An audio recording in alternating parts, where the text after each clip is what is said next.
Today afternoon, we were in court representing Mr. Kairo of Kai and Kairo. We were getting the ruling of the court on bail application that we made, where the state alleged that the compelling reason to warrant Mr. Kairo not to be granted bail was that he was a flight risk. But when the court heard our arguments, the court was of the opinion that no compelling reason had been established to warrant Mr. Kairo to be denied pre-trial bail. And therefore, we are very glad that the court has had our submissions, and Mr. Kairo has been admitted to a cash bail of 1 million shillings with alternative bond and a surety. And we thank the court, and we are hoping that the trial will be fast-tracked in a bid for the businessman to clear his name, because this is just an issue of business. And we are hoping that even as we are continuing with the trial, the parties can agree, because as we can see in Kenya right now, the economy is really, really strained. And therefore, we are hoping that people will agree even as we're starting into the year 2025. Thank you.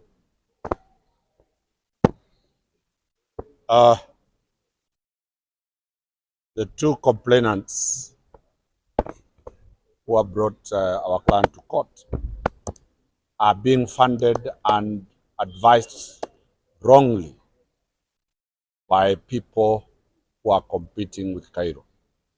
As I said very clearly, this is a young man who does business by social media, and it has completely made big companies close. So we are appealing to those two complainants that the big companies, all the money that has lied to you to come to court.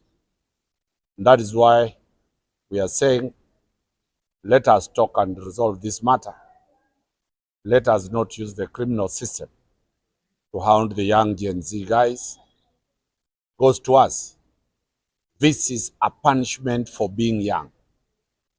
This is a punishment for being a Gen Z. This is a serious affront on the youths. This country must protect its youth, and this country must allow the youths to flourish. Businesses have changed from the old to the young people. I said that we'll be moving to the DPP to explain to him that this is business revelry, and we will not allow this to proceed, because young people are going to be the future of this country. The court has even said and ordered for mediation, because the court has read the young man has done nothing wrong. But we thank the court for having allowed him his freedom. Mr. Khalif, continue. Maybe one question before We are saying the complainants are being financed and sent to bring down Kairo. So if they still stick to that plan, Kairo has the most formidable legal team, and we will ensure he's acquitted, because this is a commercial transaction. But we have an open olive hand that if the two listen to us, and they are listening now, they will come, we'll sort out this matter, we'll come back tomorrow to court and say that this is not a criminal matter, this is a civil matter. Every business has a challenge, and the challenges are various. In a case whereby there is a contract, and in a case whereby there is an agreement or a contract, it does not become a criminal case. It becomes a civil case. That's if the specifications have not been made, or the time has not been met, or any other agreement has not been reached. To try and turn out to make this a criminal case becomes the biggest problem. It includes pride.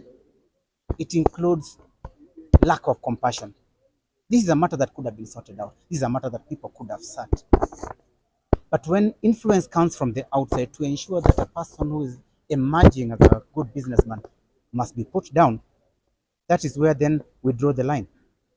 The court, by its own wisdom, has realized that this is a matter that can be sorted out. Why did we have to rush to court initially?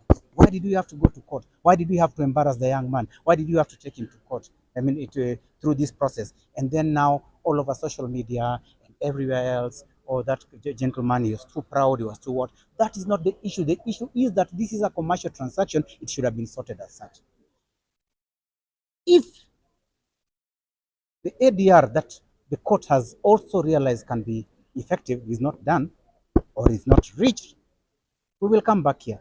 But in the meantime, as we were saying, we have also asked the DPP, and we are doing it formally as well, to relook into this file, because by their own standards and by their own measurements and by their own intelligence, they will realize that this is a matter that the police rushed too much. Because you see, they arrest the person on Saturday, and by Monday is in court. If they had consulted the DPP, would we have been in court today? That is the question everybody needs to ask himself.